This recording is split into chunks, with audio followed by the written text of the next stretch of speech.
안녕하십니까 성도 여러분. 재림신앙의 랜드마크를 리부팅하라 5번째 강의를 진행하도록 하겠습니다.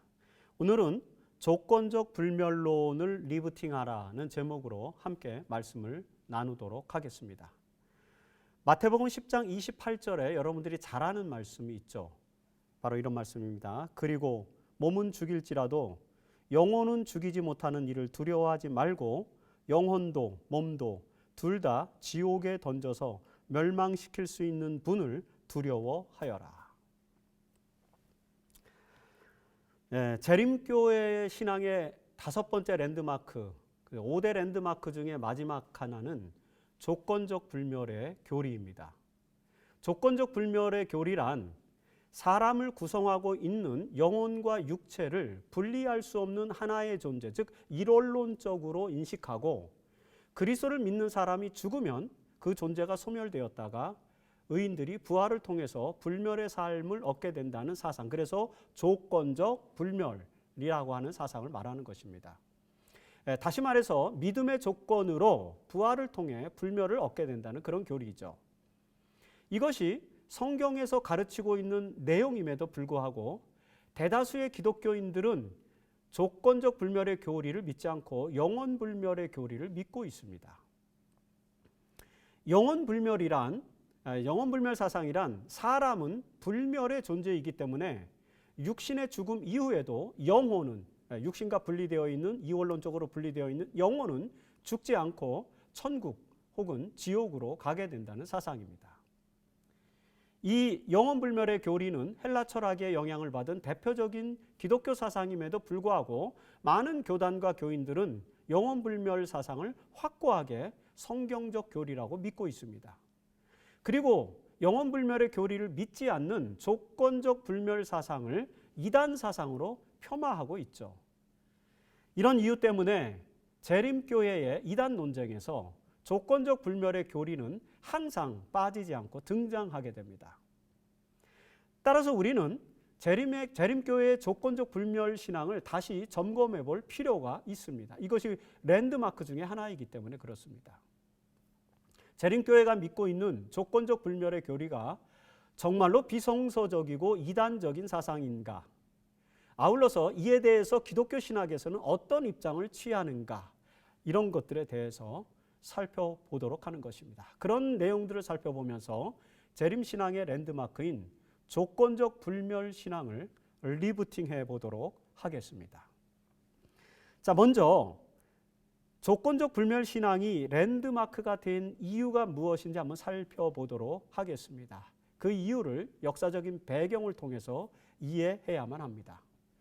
1840년대에 밀러주의 운동을 이끌었던 지도자들 중에는 크리스천 커넥션 출신들이 많았습니다. 이 그룹은 조건적 불멸의 교리를 받아들이고 있었기 때문에 이 교리가, 조건적 불멸의 교리가 재림 신도들에게는 그렇게 낯선 것은 아니었습니다. 그럼에도 불구하고 조지 스토우루스라고 하는 사람이 이 교리를 강조하기 전까지 조건적 불멸의 교리가 재림 운동에서 중요한 이슈가 되지는 못했습니다. 이 조지 스토우루스라고 하는 사람은 뉴햄프셔 출신의 감리교회의 목사였습니다. 그는 1840년에 노예제도에 반대하는 강의를 했다는 이유로 감리교회에서 목회직을 박탈당하게 됩니다.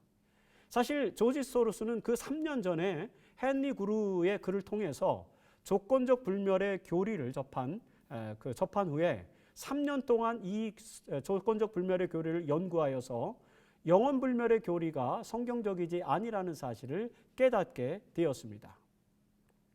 성경 연구를 통해서 조지 스토우루스는 인간은 오직 그리스도의 은혜로 불멸을 얻을 수 있으며 그 선물을 거절하는 악한 자들은 둘째 사망에서 불에 의해 소멸된다라는 사실을 확신하게 되었습니다. 이런 확신을 조지 스토우루스는 1941년에 한 연구, 악한 자의 영혼은 불멸하는가, 세계의 편지라고 하는 글로 출간을 하게 됩니다. 그리고 1842년에 이 내용을 6개의 설교문으로 만들어서 다시 출판하였습니다. 바로 이 시기에 스토르스는 밀러주의 재림운동에 가담해서 재림 신도들에게 조건적 불멸의 교리를 전파하기 시작했죠.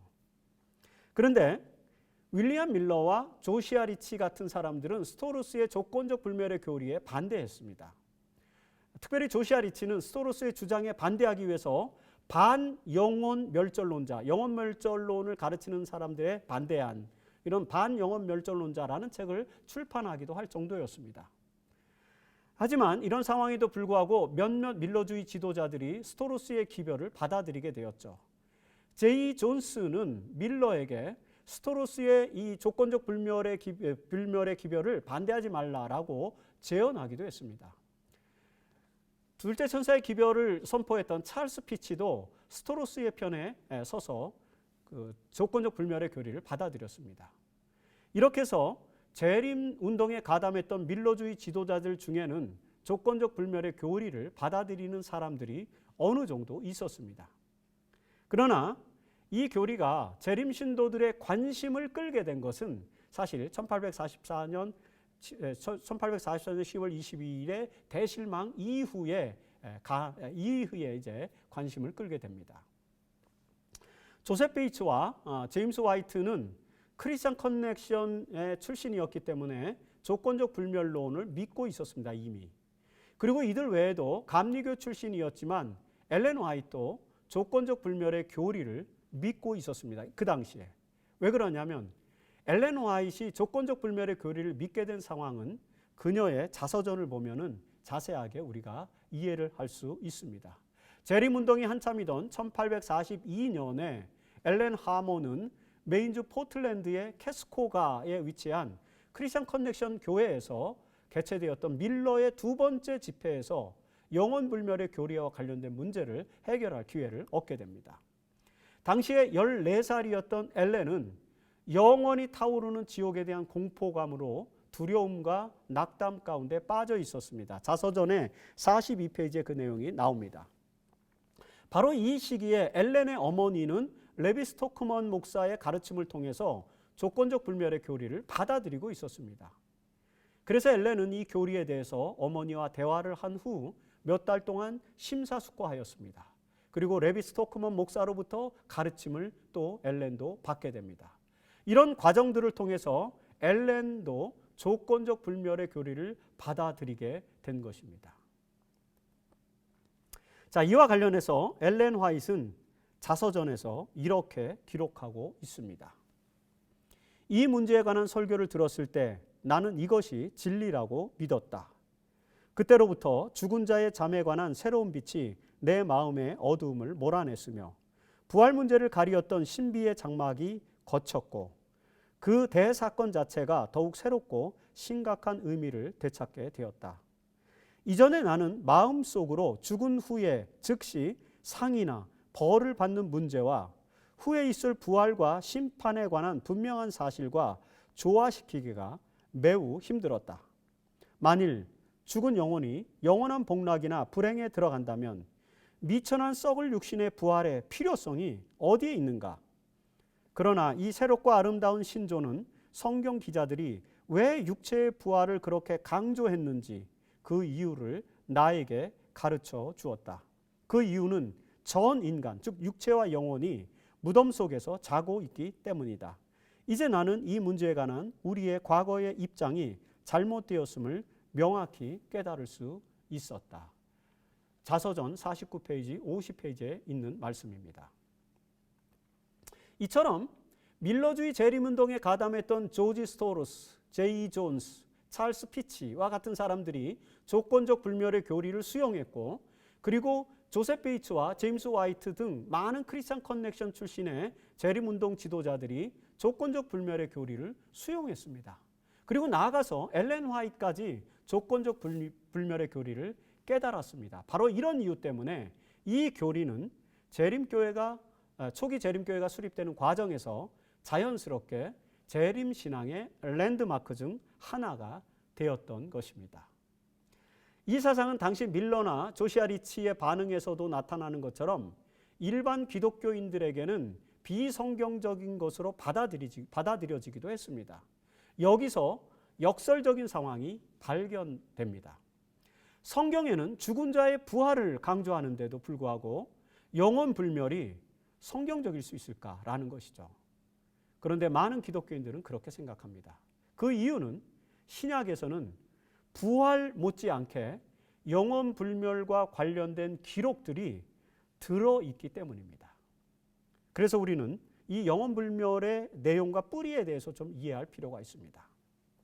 자, 그렇다면 성경에 등장하는 영혼 불멸 사상과 관련된 기록들, 그 기록들을 우리는 어떻게 이해해야 할까요? 사실 영혼 불멸이냐 죽은 자의 부활이냐의 논쟁은 바로 이 지점에서부터 출발해야 합니다. 즉 성경에서부터 출발해야 한다는 것입니다. 신약에는 죽은 자의 부활뿐만 아니라 영혼 불멸 사상과 관련된 내용들이 등장합니다.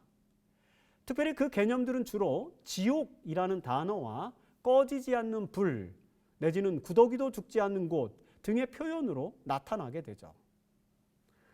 여러분, 특별히 영혼불멸론자들이 주목하는 것은 이런 표현들을 주로 예수께서 사용하셨다는 것입니다. 다음의 목록들은 예수께서 하신 말씀들입니다. 예를 들어서 마태복음 11장 23절에 가버나움아 내가 하늘에까지 높아질 것 같으냐? 아니다. 지옥에까지 내려갈 것이다 라고 지옥이라는 단어를 화이트분이 쓰고 예수님께서 쓰고 계시죠. 그 다음에 마태복음 23장 23절에도 이 뱀들아 독사의 자식들아 너희가 어찌 지옥의 심판을 피할 수 있겠느냐, 지옥의 심판을 피할 수 있겠느냐, 이런 표현을 또 예수님께서 쓰셨습니다. 마태복음 5장 22절에서도 그러나 나는 너희에게 말한다. 누구든지 형제에게 이 미련한 놈아 나가라 하고 말하는 사람은 지옥불에 들어갈 것이다. 지옥불이라는 단어를 또 예수님이 쓰십니다. 마가복음 9장 48절에서도 지옥에는 구더기도 죽지 않고 불도 꺼지지 않는다. 꺼지지 않는 불, 이런 표현들을 쓰는 거죠. 자, 이런 예수님의 어록들, 이런 어록들 때문에 존 발브루드와 같은 신학자들은 이 예수님의 표현들을 문자적으로 받아들여서 영원 지옥 개념과 영원 불멸 사상을 액면 그대로 수용하고 이것이 성서적이라고 주장을 하는 것입니다. 만일에 예수께서 하신 이런 말씀들이 정말로 지옥 또는 꺼지지 않는 불의 실체를 인정하는 것이라면 죽은 자의 부활을 가르치신 예수님의 가르침과 이 영원불멸의 개념을 여러분 어떻게 조화시킬 수 있겠습니까? 재림교회의 조건적 불멸의 교리는 바로 이런 질문에 대해서 답변을 하는 것으로 시작해야 합니다. 그렇다면 그 답은 무엇일까요? 우리는 이런 예수의 어록에 담긴 역사적 문맥을 이해해야만 합니다. 죽은 자의 부활에 대한 예수의 가르침은 우리가 더 이상 증명할 필요 없이 명백합니다. 예수님 자신이 부활하셨기 때문에 그분이 죽은 자의 부활을 가르치는 것은 명약관한 그런 성경의 말씀이죠. 그렇다면 그 죽은 자의 부활이라고 하는 교리와 상충될 수 있는 지옥 그리고 꺼지지 않는 불에 대한 예수의 표현은 어떻게 이해해야 할까요? 영혼불멸 사상은 구약에서는 등장하지 않습니다. 그럼에도 불구하고 신약에서 이런 표현들이 등장하는 이유는 바로 신구약 중간 시기 때 헬라의 이원론 사상이 유대 사상에 유입되었기 때문이라고 학자들은 말합니다. 기원전 4세기에 알렉산드로스 대왕이 오리엔테를 제패하고 헬라 제국을 세움으로써 팔레스타인 지역에도 헬라 사상이 유입되었습니다. 특별히 기원전 2세기 중엽에 셀레우코스 왕조의 안티오코스 에피파네스 4세가 유대를 점령한 후에 그 시기에 대제사장이었던 오니아스 3세의 동생 요슈아가 뇌물을 써서 그 대제사장에 오르게 되는데 바로 그때 이 요슈아가 대제사장에 오르면서 유대 종교의 헬라화를 추진하게 됩니다. 그로 인해서 이제 유대 종교가 타락하는 모습들을 보게 되면서 경건한 유대인 운동인 하시딤 운동이 전개되었고 바로 그 하시딤 운동에서 바리새인들이 등장하게 되죠. 그리고 그 시기 이후에 대제사장직을 독식한 사두개인이라고 하는 그룹들도 또 등장을 하게 됩니다. 그런데 이들은 자연스럽게 이 헬라 철학의 영향을 받아서 영혼불멸과 같은 사상들을 수용하게 됩니다.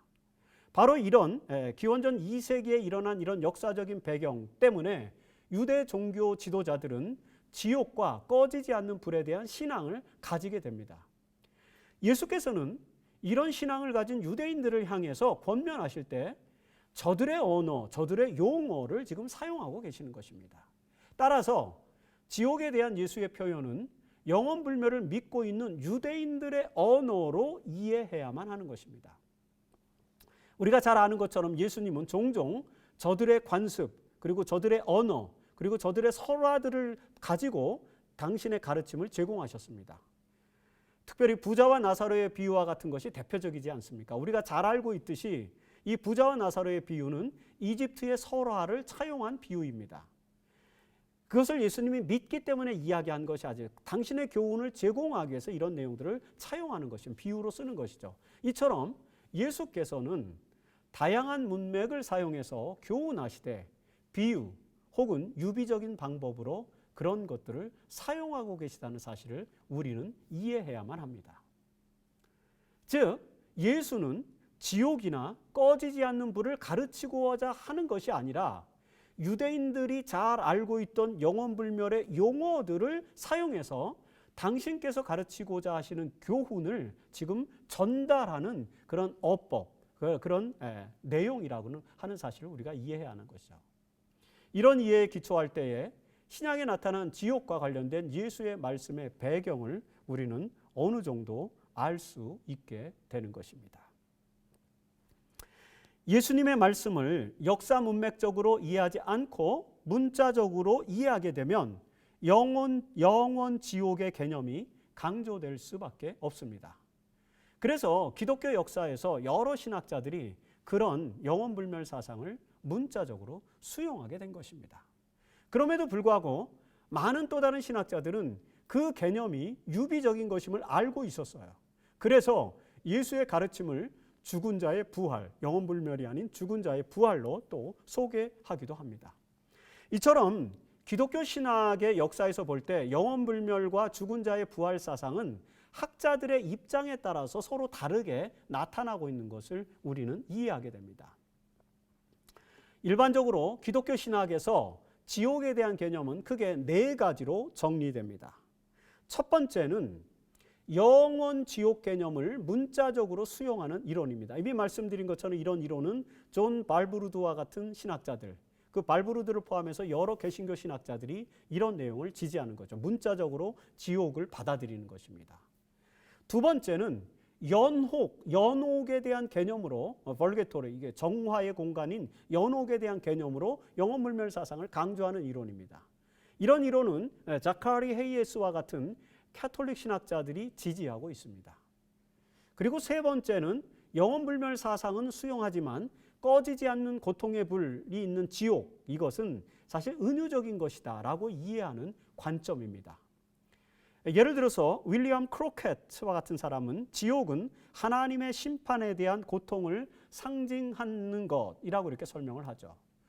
유명한 20세기 복음 전도자였던 빌리 그레이엄도 이런 입장을 지지합니다. 그리고 네 번째는 죽은 자의 부활을 강조하는 조건적 불멸론입니다. 이 이론에서는 지옥이 이제 거부되게 되죠.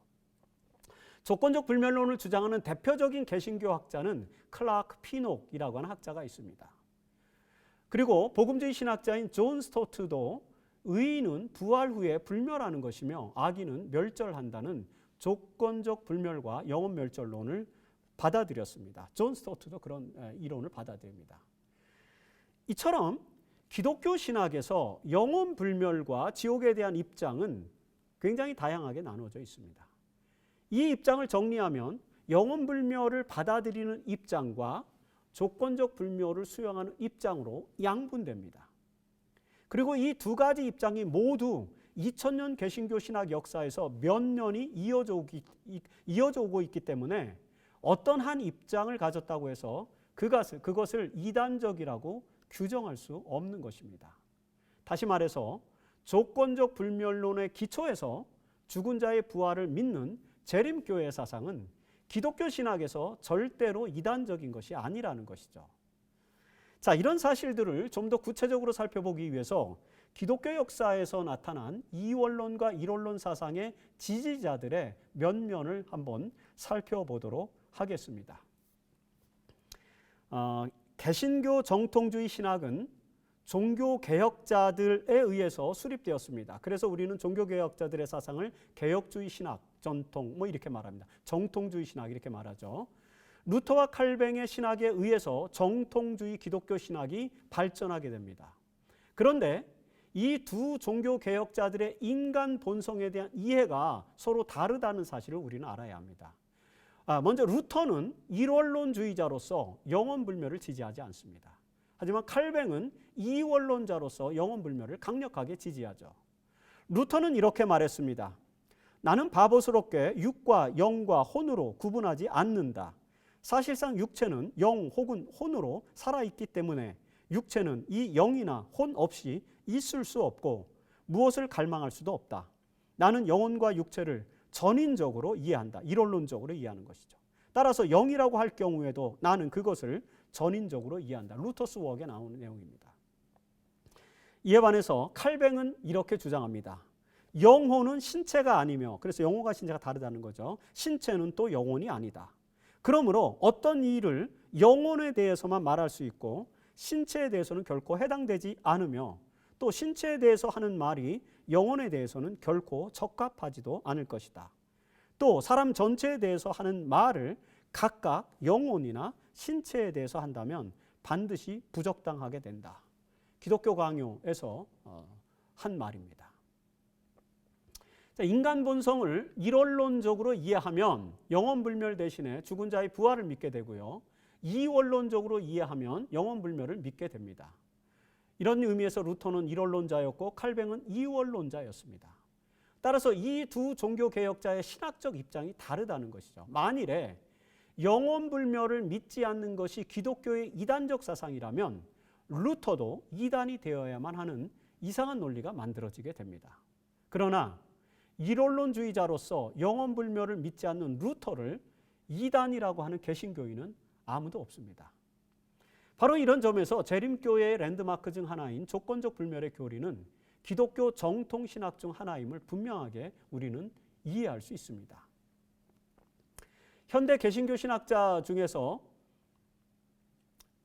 프린스턴 신학교의 하치 총장을 비롯해서 윌리엄 쉐드 그리고 루이스 볼코프와 같은 신학자들은 영원불멸과 영원지옥을 강조했습니다. 이들은 칼뱅주의 고백서인 웨스트민스터 신앙고백의 기초에서 인간의 영혼은 본질적으로 영적인 것이기 때문에 불멸한다라고 주장했습니다. 그러나 오스카르 쿨만 그리고 헤르만 바빙크, 베르카우어, 안토니 헤케마와 같은 개신교 학자들은 영원불멸과 지옥을 비성서적 개념이라고 또 주장합니다. 특별히 오스카르 쿨만은 영원불멸인가 죽은 자의 부활인가 라는 논문에서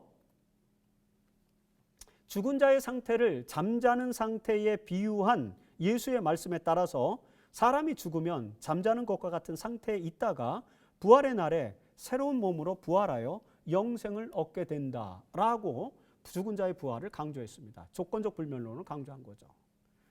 헤르만 바빙크도 인간이 영, 혼, 몸으로 구성된 존재이지만 이것이 결코 분리된 것이 아니라 전인적으로 통합된 일원론적이라는 사실을 강조합니다. 다른 이유 때문에 재림교회를 이단으로 비평했던 안토니 헤케마도 영원불멸 사상만큼은 플라톤 철학으로부터 영향을 받은 것임을 분명하게 적시하면서 불멸은 구원받은 인간이 받게 될 선물이다라고 하는 사실을 강조함으로써 조건적 불멸의 교리를 또 옹호합니다. 이처럼 인간 본성을 성서적 일원론으로 이해하는 많은 개신교 신학자들이 영원불멸의 교리를 받아들이지 않고 있습니다. 저들은 죽은 자의 부활이 예수의 가르침이자 성경적인 사후관념이라는 것을 강조합니다. 이런 강조는 재림교회 신학과 정확하게 일치하는 것입니다. 이런 기독교 신학의 입장에도 불구하고 재림교회의 조건적 불멸의 교리를 이단적인 것으로 설명한다면 그것은 기독교 신학에 대한 정확한 이해가 부재한 것, 그것에서 기인한 것임을 우리는 알 수 있습니다. 자, 앞에서 제시한 학자들 외에도 20세기에 활동했던 많은 여러 신학자들 중에서도 영원불멸을 믿지 않고 지옥 개념을 받아들이지 않는 학자들이 많이 있습니다. 더 많이 있어요. 20세기 대표적인 복음주의 설교가이자 위튼 신학교를 세운 빌리 그레이엄, 아까 말씀드렸던 빌리 그레이엄은 지옥을 문자적인 실체로 받아들이지 않고 은유적으로 해석해야 한다고 주장합니다. 조건적 불멸론을 주장하는 대표적인 학자인 클라크 피녹은 1978년에 불 그리고 아무것도 없음이라는 글에서 죽은 자의 부활을 강조했습니다.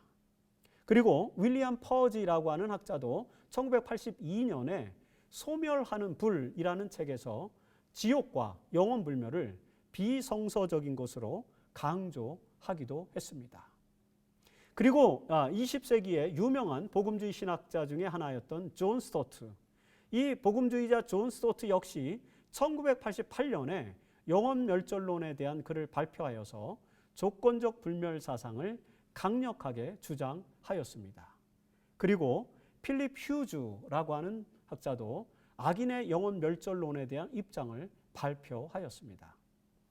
이처럼 빌리 그레이엄, 클라크 피녹, 윌리엄 퍼지, 존 스토트, 필립 휴즈, 그리고 그 앞에 설명한 오스카르 쿨만, 헤르만 바빙크, 베르카우어, 안토니 웨케마, 그리고 마르틴 루터, 이런 많은 신학자들, 그런 사람들의 입장 우리는 주목을 해야 되는 것입니다. 영원불멸을 믿지 않고 죽은 자의 부활에 기초한 조건적 불멸 사상을 주장하고 있다는 것, 우리는 그것을 주목해야 합니다.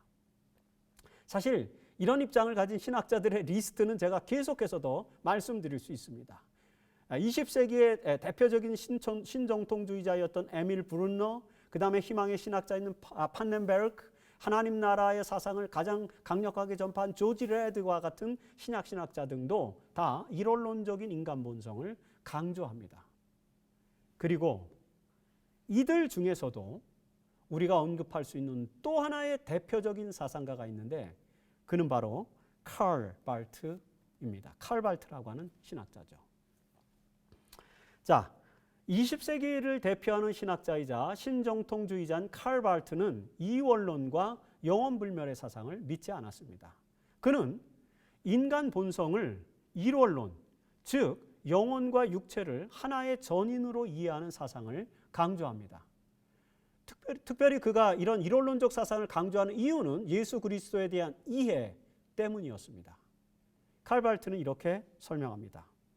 신적 계시의 주체인 예수는 전인적 인간의 표본이기 때문에 인간을 일원론적으로 이해하지 않으면 예수의 존재 자체를 부인하게 되고 만다. 예수는 완전한 사람으로 육체를 가진 영혼을 가진 육체이셨기 때문에 모든 인간들도 그와 같이 전인적인 존재여야 한다.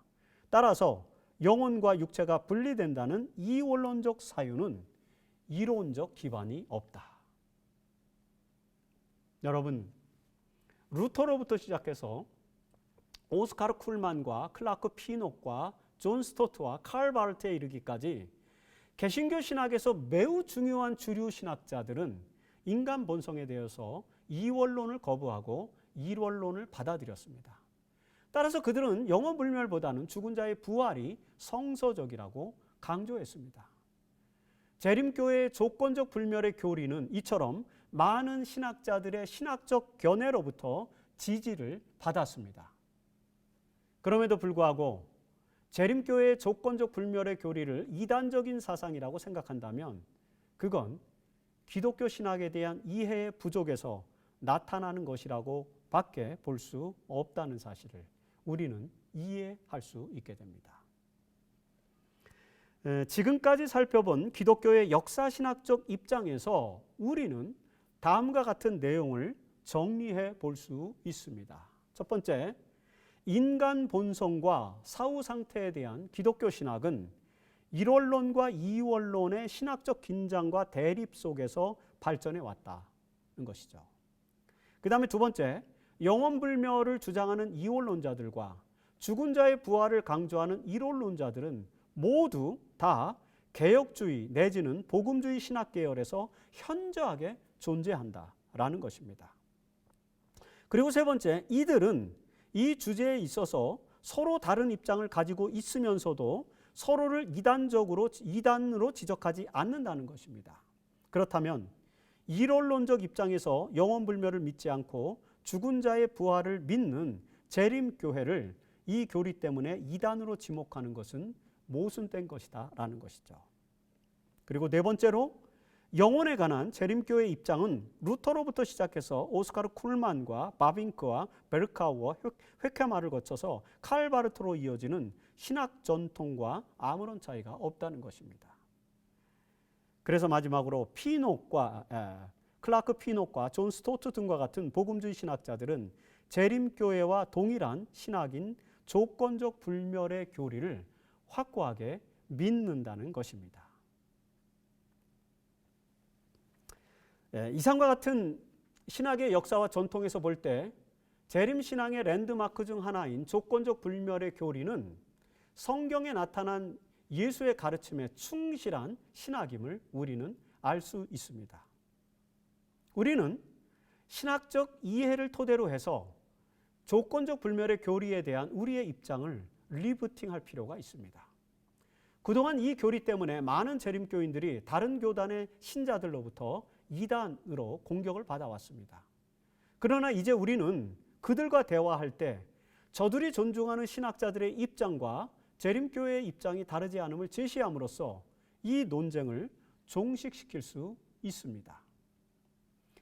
재림교회가 이 교리 때문에 공격을 받는 이유는 사실 사탄의 일이기 때문이라고 우리는 생각해 볼 수 있습니다. 그에 대해서 엘렌 화이트는 이렇게 설명을 합니다. 사탄이 사람들을 유혹하여 받아들이게 한 또 다른 극단은 하나님의 정의와 그 말씀의 경고를 전적으로 무시하게 하여 하나님은 온전히 자비로운 분이셔서 한 사람도 멸망을 당하지 않고 성도나 죄인이나 다 마지막에 구원을 얻어 그 나라에 들어갈 것이라고 생각하게 한다. 그리고 이제 또 사탄은 영혼불멸설과 영속적 지옥의 고통 등의 두 가지 잘 알려진 오류들로서, 이것이 이제 사단이 만들어낸 오류라고 이렇게 화이트인이 설명하는 거죠. 이런 오류들로서 다른 한 계층의 사람들에게 성경은 영감으로 기록되지 않은 책으로 보게 한다. 그들은 성경이 좋은 일을 많이 가르친다고 인정하지만 저희가 그것을 의지하거나 사랑하지 않는 것은 영원한 고통의 교리를 가르치고 있기 때문이라는 것이다. 살아남은 이들 389페이지에서 화이트인이 설명하는 그런 내용들이죠. 여기서 보면은 영혼불멸설과 영속적 지옥의 고통, 이런 것들은 사탄의 일이다라고 하는 것입니다. 영혼불멸의 교리 때문에 하나님의 사랑의 본성이 오해되고 있는데 그것이 바로 사탄의 계략이라고 엘렌 화이트인은 이 말씀에서 살아남은 이들 389페이지에서 설명하고 있는 것입니다. 재림교인들은 재림신앙의 랜드마크인 조건적 불멸의 교리를 강조함으로써 하나님의 용서와 그리스도의 사랑을 깊이 체험하고 이웃에게 전해 주어야 합니다. 그것이 조건적 불멸의 교리에서 우리가 리부팅해야 할 신앙 정신입니다. 이 놀라운 기별을 올바로 이해함으로써 재림신앙을 희망의 신학으로 승화시켜야 합니다. 이것이 21세기 재림교인들의 사명이 되도록 우리는 노력을 해야 하는 것입니다. 다시 한번 여러분들에게 정리를 해드리면 이 영혼불멸의 사상을 믿지 않고 조건적 불멸의 교리를 우리가 받아들이게 된 것은 재림교회 초기 역사에서 그 초기 지도자들이 가지고 있었던 사상, 그것이 5개의 랜드마크 중에 하나로 받아들여지면서였다는 것입니다. 특별히 조셉 베이츠라든지 제임스 화이트 그리고 엘렌 화이트 같은 분들이 다 조건적 불멸의 교리를 믿었기 때문입니다. 그래서 우리는 이것을 이 조건적 불멸의 교리를 재림신앙의 랜드마크로 믿고 따르고 있는 것입니다. 그런데 그것 때문에 재림교회가 종종 이단으로 오해를 받고 있습니다. 하지만 개신교의 역사적 신앙 전통에서 볼 때 조건적 불멸의 교리는 절대로 이단적인 사상이 아니라는 것을 너무도 많은 신학자들이 강조하고 있다는 것이죠. 그들이 강조하는 그 교리적인 이해와 재림교회의 교리적인 이해가 다르지 않다는 사실을 우리는 확고하게 확립해야만 합니다. 그래서 때때로 사람들이 우리에게 이 문제를 가지고 이단 논쟁을 걸 때 우리는 거기에 대해서 적절하게 대응할 수 있는 그런 지침을 갖게 되는 것이죠. 우리는 21세기를 살아가고 있습니다. 21세기를 하나님의 희망의 신학으로 변화시켜야 될 재림교인들입니다. 우리는 마지막 시대를 살아가는 교인들로서 이 세계를 하나님의 나라로 만들 그런 하나님의 나라를 이 시대에 이 세상에 하나님의 나라를 완성시켜야 될 그런 마지막 사명을 가지고 있는 주자들입니다. 따라서 우리가 가지고 있는 이 5개의 랜드마크의 교리, 재림신앙을 중심으로 해서 성소진리의 신앙, 그리고 안식일 신앙, 그리고 예언의 선물 신앙, 그리고 오늘 우리가 함께 다뤘던 조건적 불멸의 사상, 이 5가지의 랜드마크를 좀 더 이 시대의 많은 사람들에게 희망의 기별로 승화시키는 노력을 해야 됩니다. 그래서 재림신앙을 리부팅하라는 그런 제목을 가지고 5번의 강의를 말씀드린 것입니다. 모쪼록 저와 여러분들이 우리가 가지고 있는 하나님께서 우리에게 주신 이 놀라운 5대 재림신앙의 랜드마크를 좀 더 이 시대의 희망의 신학으로 승화시켜서 21세기를 살아가는 사람들에게 하나님 나라에 대한 놀라운 소망과 희망을 안고 살아갈 수 있는 그런 계기를 만들어가고 우리의 선교의 핵심 기별이 될 수 있도록 그렇게 우리 자신들을 다시 한번 그 재림신앙 안으로 리부팅하는 그런 놀라운 역사가 일어나게 되기를 간절히 바라면서 오늘 강의 그리고 5번의 모든 강의를 마치도록 하겠습니다. 감사합니다.